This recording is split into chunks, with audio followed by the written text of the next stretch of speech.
Hi there. History, like rust, never sleeps, but sometimes I do. And on May 8th of 2022, this is Mother's Day. I've got some Mother's Day stuff to go do. So I'm going to cheap out and just do a straight re-upload of May 8th from a previous year. Thank you for your indulgence, and we'll see you tomorrow.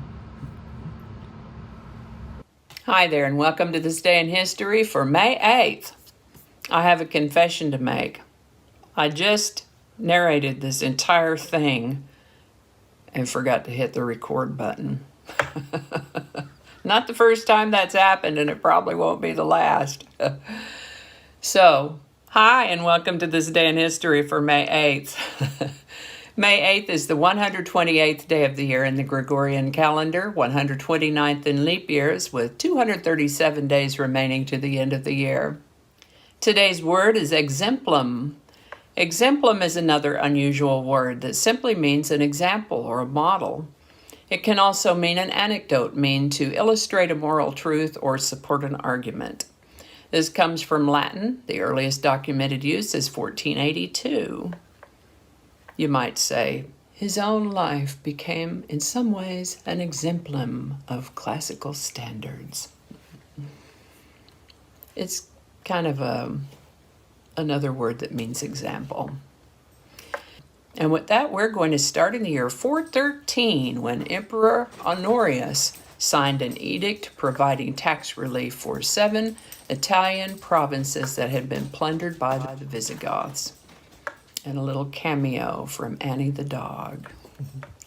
This is the birthday of American businessman and composer Oscar Hammerstein I, born May 8, 1846.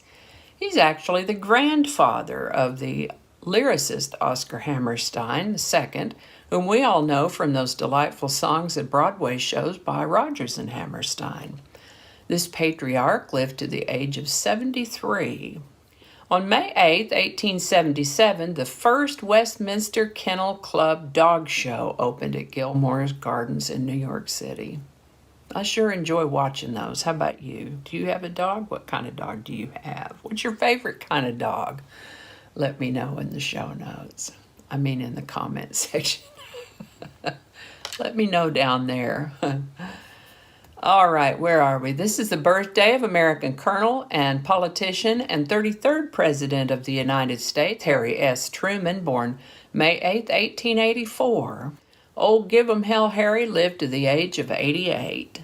On May 8, 1886, pharmacist John Pemberton first sold a carbonated beverage called Coca-Cola as patent medicine. He was having a good day when he invented that. We sure enjoy some Coca-Cola around here. This is the birthday of American singer, songwriter, and guitarist Robert Leroy Johnson, who was born on May 8, 1911. He was an American blues singer, songwriter, and musician, and he certainly influenced a good number of musicians who came after. Unfortunately, he died at the very young age of 27. The lack of documentation about his life and death have given rise to much legend. Robert Johnson. The film studio Paramount Pictures was founded on May 8, 1912. This is the birthday of American animator, director, and producer Bob Clampett, born May 8, 1913. Best known for his work on Warner Brothers Looney Tunes cartoons, as well as the Beanie and Cecil cartoons, he lived to the age of 70. This is the birthday of English environmentalist and television host David Attenborough, born May 8, 1926. God bless him, he's still alive. Also the birthday of American comedian and actor Don Rickles, born May 8, 1926. Known for his insult comedy, he lived to the age of 90. Slinging barbs all the way, I'm sure. This is the birthday of American singer, songwriter, and guitarist and actor Ricky Nelson, born May 8, 1940. Sadly, he died in a plane crash on the way to a concert in 1985. He was 45 when that happened. Oh boy, there was a lot of World War II news today. I'll tell you what, there was a lot of it for sure.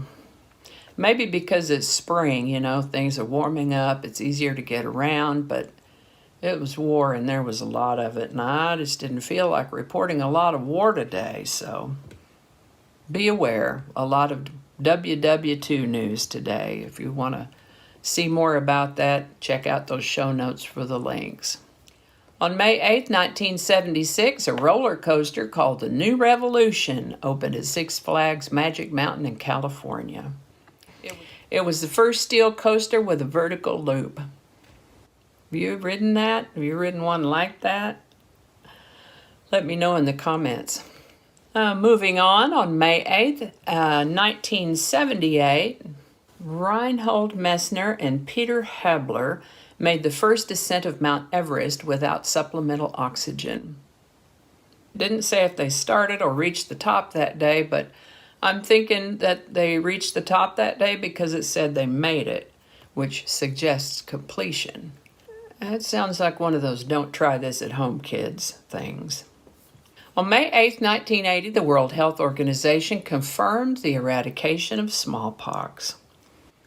And not a moment too soon. Smallpox was really bad. It sure was. It historically came in outbreaks and had about a 30% fatality rate. In 18th century Europe, an estimated 400,000 people per year died from smallpox, and about a third of the survivors ended up blind. So it's good that they got it knocked out. And I think that's going to do it for us today. I hope you learned something that you didn't know before. I know I sure did. I always do. When I research, there's always something I didn't know before. Anyway, links to my research are included in the show notes. Thank you so much for watching. Images are retrieved from Bing Images, either public domain or licensed free to use and share. I think the correct terminology is free to share and use. Our lovely outro music is Divine Life Society by Jesse Gallagher from YouTube Music Library, and there's a link to his channel in the show notes. Thank you so much for watching. Don't forget to give it a like. Be sure and subscribe if you haven't already. Let me know your thoughts in the comments section. And remember that you can share this video with others with the link in your email, messaging, or social media. Thanks again, and I'll see you next time.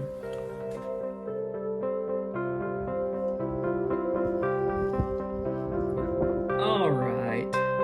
Okay, for crying out loud. Good grief. All right, let's see here. Okay, do that again. We'll do that in a minute. Thank you. That might not make it into the video. We'll see. Changing it up.